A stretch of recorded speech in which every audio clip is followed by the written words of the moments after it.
নমস্কাৰ আজি আমি এনচিইআৰটি ষষ্ঠ মানৰ সমাজ অধ্যয়নৰ পৰা এটা পাঠ লৈ আহিছো পৃথিৱীৰ আকাৰ আৰু আকৃতি দেখা গৈছিল 15 ছেপ্টেম্বৰ যেটো এডিআৰই হাই সেকেন্ডাৰী পৰ্যায়ৰ পৰীক্ষা হৈছিল তাত পৃথিৱীৰ ৰেখাসমূহৰ ওপৰত প্ৰশ্ন কৰা দেখা গৈছিল গতিকে আমি আশা কৰিম যে আগন্তুক যি পৰীক্ষা আছে গ্ৰেড 4 গ্ৰেড 3 গ্ৰেজুৱেট লেভেল বা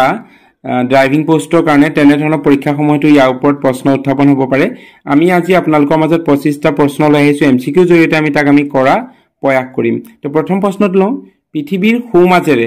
উত্তৰ মেৰু আৰু দক্ষিণ মেৰুক কল্পনা কৰি সংযোগ কৰা ৰেখাডালৰ নাম কি অপচনসমূহ দিয়া আছে কৰ্কটক্ৰান্তি ৰেখা বি বিক্ষুভ ৰেখা সি পৃথিৱী মেৰুদণ্ড ডি অক্ষৰেখা তো কোনডাল ৰেখা পৃথিৱী উত্তৰ মেৰু আৰু দক্ষিণ মেৰু কল্পনা কৰি সংযোগ কৰা তো সংযোগ কৰা ৰেখাডালৰ নাম হৈছে কি মূল যিডাল ৰেখা নৰ্থ পোল আৰু সাউথ পোল সেইডাল হৈছে পৃথিৱীৰ মেৰুদণ্ড অপচন সি টো ইয়াতে শুদ্ধ হ'ব দ্বিতীয় প্ৰশ্নলৈ যাওঁ আমি কোৱেশ্চন 2 পৃথিৱীৰ উপৰিভাগত সোঁমাজত পূবা পশ্চিমাকৈ কল্পনা কৰা ৰেখাডালৰ নাম কি পৃথিৱীৰ উপৰিভাগত সোঁমাজত পূবা পশ্চিমাকৈ যিডাল ৰেখা কল্পনা কৰা হৈছে সেই কল্পনা কৰা ৰেখাডালৰ নাম কি অপচন এ বিক্ষুভ ৰেখা বি অক্ষৰেখা সি দাক্ষিমা ৰেখা ডি মুখ্য দাক্ষিমা ৰেখা ইয়াৰে শুদ্ধ উত্তৰ হ'ব পৃথিৱীখনৰ পূবা পশ্চিমাকৈ যিডাল ৰেখা কল্পনা কৰা হৈছে সোঁমাজত পৃথিৱীৰ মধ্যস্থলত সেই ৰেখাডালৰ নাম হৈছে বিক্ষুভ ৰেখা অপচন এ টো ইয়াতে শুদ্ধ হ'ব বহুত দৰকাৰী এই প্ৰশ্নসমূহ তৃতীয় প্ৰশ্নটো চাওঁ আমি বিক্ষুভ ৰেখা কোনটো তাপমণ্ডলত অৱস্থিত তো ইয়াৰে ভিতৰত যদি আমি চাওঁ বিক্ষুভ ৰেখাটো কোনটো তাপমণ্ডলত পৰে উত্তৰ শীতমণ্ডল দক্ষিণ শীতমণ্ডল উত্তৰ নাতিশীতোষ্ণ মণ্ডল নে গ্ৰীষ্ম তাপমণ্ডল শুদ্ধ উত্তৰটো হ'ব বিক্ষুভ ৰেখাডাল পৰে গ্ৰীষ্ম তাপমণ্ডলত তো অপচন ডি টো ইয়াতে শুদ্ধ হ'ব কোৱেশ্চন নম্বৰ 4 চাওঁ কি আছে শীতমণ্ডলৰ অৱস্থান ক'ত অপচনসমূহ দিয়া আছে মেৰু অঞ্চলত বি সুমেৰু অঞ্চলত ডি সি কুমেৰু অঞ্চলত ডি নাতিশীতোষ্ণ মণ্ডলত অৰ্থাৎ শীতমণ্ডল বুলি ক'লে আমি কোনটো অঞ্চলত বুজো নৰ্থ পোল নে সাউথ পোল ইয়াৰে উত্তৰটো হ'বগৈ শীতমণ্ডলৰ অৱস্থান মেৰু অঞ্চলত হয় তো অপচন এ টো ইয়াতে শুদ্ধ হ'ব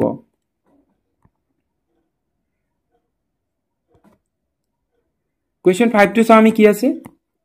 গোলকৰ উত্তৰ ফালে বা ওপৰৰ ফালে কোনটো মেৰু থাকে এটা গোলকৰ উত্তৰ ফালে বা ওপৰৰ ফালে উত্তৰ ফাল মানে মেপ এখনত সদায় ওপৰৰ সাইডটো নৰ্থ সাইড ধৰা হয় অপচন দিয়া আছে কুমেৰু বি সুমেৰু সি গ্ৰীষ্মমণ্ডল ডি দক্ষিণ মেৰু ইয়াৰ ভিতৰত শুদ্ধ কোনটো হ'বগৈ সুমেৰু বা নৰ্থ পোল উত্তৰ ফালটো হৈছে কুমেৰু বা নৰ্থ পোল অপচন বি টো ইয়াতে শুদ্ধ হ'ব নেক্সট কোৱেশ্চন 6 চাওঁ আমি কি আছে বিক্ষুভ ৰেখা সমান্তৰালকৈ ক্ৰমে উত্তৰলৈ আৰু দক্ষিণলৈ কল্পনা কৰা বৃত্তাকাৰ ৰেখাবোৰৰ নাম কি যিসমূহ ৰেখা বৃত্তাকাৰে আমি কল্পনা কৰি টানিছো সেই অপচন এ দাক্ষিমা ৰেখা বি মকৰক্ৰান্তি ৰেখা সি অক্ষৰেখা ডি কৰ্কটক্ৰান্তি ৰেখা তো ইয়াতে শুদ্ধ উত্তৰটো হ'ব বিক্ষুভ ৰেখা সমান্তৰালকৈ উত্তৰ পৰা দক্ষিণলৈ আমি ওপৰে তলে যিবিলাক কল্পনাকাৰ আমি ৰেখা টানিছো সেই ৰেখাসমূহৰ নাম হৈছে অক্ষৰেখা অপচন সি টো ইয়াতে শুদ্ধ হ'ব নেক্সট কোৱেশ্চন 7 চাওঁ কি আছে পৃথিৱীৰ উত্তৰ আৰু দক্ষিণ মেৰু সংযোগ কৰা কাল্পনিক ৰেখাবোৰৰ নাম কি অপচনসমূহ দিয়া আছে এ অক্ষৰেখা বি দাক্ষিমা ৰেখা সি বিক্ষুভ ৰেখা ডি মকৰক্ৰান্তি ৰেখা উত্তৰ আৰু দক্ষিণ মেৰু অৰ্থাৎ নৰ্থ পোল আৰু সাউথ পোলক সংযোগ কৰি যিবিলাক ৰেখা কাল্পনিকভাৱে টনা হৈছে সেই ৰেখাবোৰক নাম কি কোৱা হয় আমি আগতে অক্ষৰেখা পাইছিলো বিক্ষুভ ৰেখা সমান্তৰালকৈ টনাবিলাক আৰু এতিয়া নৰ্থ পোল আৰু সাউথ পোলক সংযোগ কৰি টনা ৰেখাবিলাকৰ নাম কি সেই ৰেখাসমূহৰ নাম হৈছে দাক্ষিমা ৰেখা উত্তৰটো হ'ব অপচন বি নেক্সট কোৱেশ্চন 8 চাওঁ কি আছে পৃথিৱীৰ উপৰিভাগৰ অক্ষৰেখাসমূহ কিহৰ সহায়ত জোখা হয় যিবিলাক অক্ষৰেখা আছে তাক আমি কিহৰ সহায়ত জোখো অপচন এ কোণৰ সহায়ত অপচন বি ডিগ্ৰীৰ সহায়ত অপচন সি গ্ৰীনিছ মানৰ সহায়ত অপচন ডি দাক্ষিমা ৰেখাৰ সহায়ত ইয়াৰে শুদ্ধ বিকল্পটো হ'ব অপচন বি ডিগ্ৰী সহায়ত আমি পৃথিৱীৰ উপৰিভাগৰ অক্ষৰেখাসমূহ জোখো অপচন বি টো শুদ্ধ হ'ব কোৱেশ্চন 9 কি দিয়া আছে লণ্ডনৰ গ্ৰীনিছ মান মন্দিৰৰ ওপৰেদি যোৱা ৰেখাডালৰ নাম কি লণ্ডনৰ গ্ৰীনিছ মান মন্দিৰৰ ওপৰেদি যোৱা ৰেখাডালৰ নাম অপচন দিয়া আছে দাক্ষিমা ৰেখা বি বিক্ষুভ ৰেখা সি কৰ্কটক্ৰান্তি ৰেখা ডি মুখ্য দাক্ষিমা ৰেখা ইয়াৰে ভিতৰত শুদ্ধ বিকল্পটো হ'ব যিডাল ৰেখা লণ্ডনৰ গ্ৰীনিছ মান মন্দিৰৰ ওপৰেদি গৈছে সেইডালে হৈছে মুখ্য দাক্ষিমা ৰেখা অৰ্থাৎ মুখ্য দাক্ষিমা ৰেখাডাল লণ্ডনৰ গ্ৰীনিছ মান মন্দিৰৰ ওপৰেদি গৈছে বা টনা হৈছে কাৰণ এই গোটেইসমূহ কি একোডাল কাল্পনিক ৰেখা কোৱেশ্চন 10 চাওঁ কি আছে মুখ্য দাক্ষিমা ৰেখাডালৰ মান কিমান অপচনসমূহ দিয়া আছে 0 ডিগ্ৰী অক্ষাংশ বি 0 ডিগ্ৰী দ্ৰাঘিমাংশ সি 180 ডিগ্ৰী অক্ষাংশ ডি 180 ডিগ্ৰী দ্ৰাঘিমাংশ ইয়াৰে শুদ্ধ উত্তৰটো হ'ব মুখ্য দ্ৰাঘিমা ৰেখাডালৰ মান সদায় 0 ডিগ্ৰী দ্ৰাঘিমাংশত ধৰা হয় অপচন বি টো ইয়াতে শুদ্ধ হ'ব মনত ৰাখিব সকলোৱে যে মুখ্য দ্ৰাঘিমা ৰেখাডালৰ মান সদায় 0 ডিগ্ৰী দ্ৰাঘিমাংশত ধৰা হয় কোৱেশ্চন 11 চাও কি আছে বিক্ষোভ ৰেখাৰ অক্ষাংশৰ মান কিমান আমি মুখ্য ৰেখা পালো 0 ডিগ্ৰী দ্ৰাঘিমাংশ এতিয়া আমাক সুধিছে বিক্ষোভ ৰেখাৰ অক্ষাংশৰ মান কিমান অপচনসমূহে 360 ডিগ্ৰী বি 90 ডিগ্ৰী সি 0 ডিগ্ৰী ডি 180 ডিগ্ৰী আমি সকলোৱে মনত ৰখা দৰকাৰ যে মুখ্য দ্ৰাঘিমা ৰেখা আৰু বিক্ষোভ ৰেখা অক্ষাংশ মান সদায় 0 ডিগ্ৰী ধৰা হয় অপচন সি টো ইয়াতে শুদ্ধ হ'ব নেক্সট কোৱেশ্চন 12 চাও কি আছে 1 ডিগ্ৰী অন্তৰে অন্তৰে থকা দ্ৰাঘিমা ৰেখাৰ মুঠ সংখ্যা কিমান অপচন দিয়া আছে 180 ডাল বি 90 ডাল সি 45 ডাল ডি 360 ডাল 1 ডিগ্ৰী অন্তৰে অন্তৰে থকা দ্ৰাঘিমা ৰেখাৰ মুঠ সংখ্যা হৈছে 360 ডাল অপচন ডি টো ইয়াতে শুদ্ধ হ'ব কোৱেশ্চন 13 পৃথিৱীৰ পৃষ্ঠত কিমান ডাল অক্ষৰেখা আছে মুঠ পৃষ্ঠত আমি কিমান ডাল অক্ষৰেখা পাওঁ এ 360 ডাল বি 180 ডাল সি 66 ডাল আৰু ডি হৈছে 90 ডাল তো ইয়াৰে ভিতৰত শুদ্ধ বিকল্পটো হ'ব পৃথিৱী পৃষ্ঠত মুঠ অক্ষৰেখা সংখ্যা হৈছে 180 ডাল অপচন বি টো ইয়াতে শুদ্ধ হ'ব নেক্সট কোৱেশ্চন 14 পৃথিৱী পৃষ্ঠত মুঠ কিমান ডাল দ্ৰাঘিমা ৰেখা আছে অক্ষৰেখা আমি 180 পালো এতিয়া আমাক সোধা হৈছে দ্ৰাঘিমা ৰেখা কিমান ডাল আছে পৃথিৱী পৃষ্ঠত অপচন দিয়া আছে 360 বি 180 সি 66 ডি 90 ডাল শুদ্ধ বিকল্পটো হ'ব অপচন এ 360 ডাল অপচন এ 360 ডাল দ্ৰাঘিমা ৰেখা পৃথিৱী পৃষ্ঠত আছে আৰু যদি অক্ষৰেখা খুদে আমি কম 180 ডাল নেক্সট কোৱেশ্চন 15 পৃথিৱী মেৰুদণ্ডডালে কক্ষতলৰ লগত কিমান ডিগ্ৰী কোণ কৰি আছে অপচনসমূহ দিয়া আছে এ 60.5 ডিগ্ৰী বি 180 ডিগ্ৰী সি 66.5 ডিগ্ৰী ডি 180.5 ডিগ্ৰী শুদ্ধ উত্তৰটো হ'ব 66.5 ডিগ্ৰী অপচন সি টো শুদ্ধ হ'ব কোৱেশ্চন নম্বৰ 16 দেখাত পৃথিৱী আকৃতি কেনেকুৱা অপচন এ আছে ঘূৰণীয়া বি গোলাকাৰ সি উপবৃত্তাকাৰ ডি চেপেটা ইয়াৰে ভিতৰত যদি আমি সঠিক উত্তৰটো বিচাৰো তেতিয়াহলে অপচন সি উপবৃত্তাকাৰ হ'ব বা যাক আমি ইংৰাজীত জিঅইড বুলি কওঁ অৰ্থাৎ দেখাত পৃথিৱীখনৰ আকৃতি সচৰাচৰ আমি ঘূৰণীয়া বা গোলাকাৰ বুলি জানো কিন্তু একদম সঠিক যদি উপবৃত্তাকাৰ অপচন সমূহ থাকে তেতিয়াহলে আমি উপবৃত্তাকাৰ দিব লাগিব কাৰণ একদম গোলাকাৰো নহয় একদম ঘূৰণীয়াও নহয় দুই মূৰ অলপ চেপেটা সেইকাৰণে কোৱা হয় উপবৃত্তাকাৰ আৰু ইংৰাজীত আমি ইয়াক কওঁ জিঅইড বুলি অপচন সি টো ইয়াতে শুদ্ধ হ'ব পৃথিৱীখনৰ আকৃতি উপবৃত্তাকাৰ পৰৱৰ্তী প্ৰশ্ন 17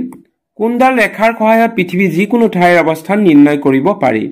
অপচনসমূহ দিয়া আছে অক্ষৰেখাৰ সহায়ত বি দ্ৰাঘিমা ৰেখাৰ সহায়ত সি অক্ষৰেখা আৰু দ্ৰাঘিমা ৰেখাৰ সহায়ত ডি ওপৰৰ এটাও শুদ্ধ নহয় ইয়াৰে ভিতৰত যদি আমি চাওঁ অপচন সি টো শুদ্ধ হ'ব অক্ষৰেখা আৰু দ্ৰাঘিমা ৰেখাৰ সহায়ত পৃথিৱীৰ যিকোনো ঠাইৰ অৱস্থান নিৰ্ণয় কৰিব পাৰি ঠাইৰ যদি অৱস্থানসমূহ কোন ঠাই কোনখিনিত পৰে সেই অৱস্থান যদি আমি নিৰ্ণয় কৰিব লাগে তাক আমাক সহায় কৰে অক্ষৰেখা আৰু দ্ৰাঘিমা ৰেখাসমূহে গতিকে অপচন সি টো ইয়াতে শুদ্ধ হ'ব পৰৱৰ্তী প্ৰশ্ন 18 পৃথিৱীক সমানে দুভাগ কৰা কাল্পনিক ৰেখাডালৰ নাম কি কোনডাল ৰেখাই পৃথিৱীখনক সমানে দুভাগ কৰিছে অপচন দিয়া আছে কৰ্কটক্ৰান্তি ৰেখা বি বিক্ষোভ ৰেখা সি মকৰক্ৰান্তি ৰেখা ডি মুখ্য দ্ৰাঘিমা ৰেখা আমাৰ পৃথিৱীখনক সমানে দুভাগ কৰা কাল্পনিক ৰেখাডালৰ নাম হৈছে বিক্ষোভ ৰেখা অপচন বি টো ইয়াতে শুদ্ধ হ'ব কোৱেশ্চন 19 কৰ্কটক্ৰান্তি ৰেখাৰ মান কিমান অপচন দিয়া আছে এ 23.5 ডিগ্ৰী দক্ষিণ অক্ষাংশ 66.5 ডিগ্ৰী উত্তৰ অক্ষাংশ 23.5 ডিগ্ৰী উত্তৰ অক্ষাংশ 66.5 ডিগ্ৰী দক্ষিণ অক্ষাংশ তো ইয়াৰে শুদ্ধ উত্তৰটো হ'ব 23.5 ডিগ্ৰী উত্তৰ অক্ষাংশ অৰ্থাৎ কৰ্কটক্ৰান্তি যাক আমি ট্ৰপিক অফ কেঞ্চাৰ বুলি কওঁ সেই ৰেখাডালৰ মান হৈছে 23.5 ডিগ্ৰী উত্তৰ অক্ষাংশ অৰ্থাৎ ই নৰ্থ পোলত অৱস্থিত Question 20 মকৰক্ৰান্তি ৰেখাডালৰ মান কিমান অপচন সমূহ দিয়া আছে 23.5 ডিগ্ৰী উত্তৰ অক্ষাংশ 23.5 ডিগ্ৰী দক্ষিণ অক্ষাংশ 66.5 ডিগ্ৰী উত্তৰ অক্ষাংশ ডি দিয়া আছে 66.5 ডিগ্ৰী দক্ষিণ অক্ষাংশ তো ইয়াৰে ভিতৰত যদি আমি চাওঁ শুদ্ধ বিকল্পটো হ'ব মকৰক্ৰান্তি ৰেখা অৰ্থাৎ কি ট্ৰপিক অফ কেপ্ৰিকৰ্ন তো এই কেপ্ৰিকৰ্নৰ মানডাল হৈছে গৈ আমি সকলোৱে জানো যে কিমান ই হৈছে গৈ 23.5 ডিগ্ৰী দক্ষিণ অক্ষাংশ কাৰণ ই আছে গৈ সাউথ পোলত মকৰক্ৰান্তি ৰেখাডাল দক্ষিণত আছে আৰু ককটকান্তি ৰেখাডাল আছে উত্তৰ পোলত বা উত্তৰ মেৰুত গতিকে ইয়াৰে শুদ্ধ বিকল্পটো হ'ব অপচন বি 23.5 ডিগ্ৰী দক্ষিণ অক্ষাংশ Question number 21 সুমেৰু বা উত্তৰ মেৰু মান কিমান অৰ্থাৎ নৰ্থ পোল যাক কোৱা হয় উত্তৰ মেৰু মান কিমান অপচন সমূহ দিয়া আছে 66.5 ডিগ্ৰী উত্তৰ অক্ষাংশ B 66.5 ডিগ্ৰী দক্ষিণ অক্ষাংশ C 23.5 ডিগ্ৰী উত্তৰ অক্ষাংশ D 23.5 ডিগ্ৰী দক্ষিণ অক্ষাংশ তো ইয়াৰে শুদ্ধ উত্তৰটো হ'ব সুমেৰু বা উত্তৰ মেৰু মান হৈছে গৈ কিমান সুমেৰু বুলি ক'লে আমি বা উত্তৰ মেৰু বুলি ক'লে আমি কোনটো বুজো যেটো নেকি আমাৰ কিহত আছে গৈ উত্তৰত আছে গৈ আৰু ইয়াৰে উত্তৰ মেৰুটো মান হৈছে 66.5 ডিগ্ৰী উত্তৰ অক্ষাংশ অৰ্থাৎ ইয়াৰে শুদ্ধ বিকল্পটো হ'ব 21 ত অপচন এ 66.5 ডিগ্ৰী উত্তৰ অক্ষাংশ পৰৱৰ্তী প্ৰশ্ন চাও আমি 22 কি আছে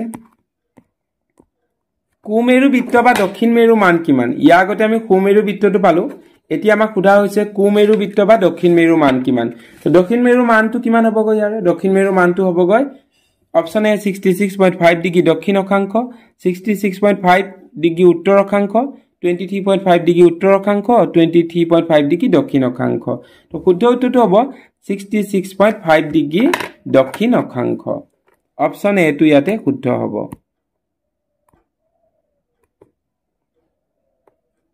পৰৱৰ্তী প্ৰশ্ন 23 দিয়া আছে কি আমাক যে পৃথিৱীখন সোমাজেৰে জুখিলে তাৰ আনুমানিক দৈৰ্ঘ্য কিমান হ'ব পৃথিৱীখন যদি আমি সোমাজেৰে জুখো তেতিয়া হলে আনুমানিক দৈৰ্ঘ্যটো কিমান হ'ব দিয়া আছে 30000 কিলোমিটাৰ বি 1 লাখ কিলোমিটাৰ সি 40000 কিলোমিটাৰ ডি 12700 কিলোমিটাৰ ইয়াৰে শুদ্ধ বিকল্পটো হ'ব পৃথিৱীখনক সোমাজেৰে জুখিলে তাৰ আনুমানিক দৈৰ্ঘ্য হ'ব মুঠ দৈৰ্ঘ্যৰ কথা সোধা হৈছে তো মুঠ দৈৰ্ঘ্য হ'ব আনুমানিক 40000 কিলোমিটাৰ অপচন সি টো ইয়াতে শুদ্ধ হ'ব Question 24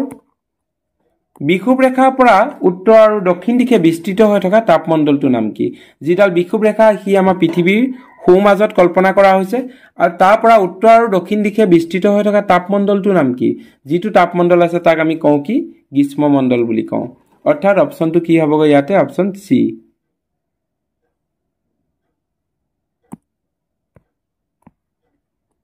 Question 26 ককটকান্তি বৃত্তটো পৃথিৱী কোনটো গোলাৰ্ধত কল্পনা কৰা হৈছে অৰ্থাৎ ট্ৰপিক অফ ক্যান্সাৰ কথা সোধা হৈছে অপচন এ উত্তৰ গোলাৰ্ধত বি দক্ষিণ গোলাৰ্ধত চি নাতিশীতোষ্ণ মণ্ডলত ডি কুমেৰুত তো ইয়াৰে ভিতৰত শুদ্ধ বিকল্পটো কোনটো হ'ব গৈ ইয়াৰে ভিতৰত শুদ্ধ বিকল্প হ'ব অপচন এ উত্তৰ গোলাৰ্ধত অৰ্থাৎ নৰ্থ পোলত ককটকান্তি বৃত্তটো কল্পনা কৰা হৈছে অপচন এ টো ইয়াতে শুদ্ধ বিকল্প হ'ব